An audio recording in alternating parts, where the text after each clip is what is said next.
Here I have SONY Xperia Pro-I, and today I'm going to show you how to add photo to contact on this device.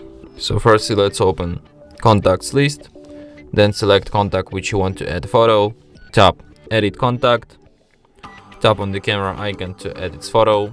Here you can take photo or just select photo from the gallery. Here you can adjust how this photo will look, and then tap save copy and then save. And as you can see, contact photo edit. And that's it. Thanks for watching. If you find this tutorial useful, don't forget to hit that like button and subscribe to our channel.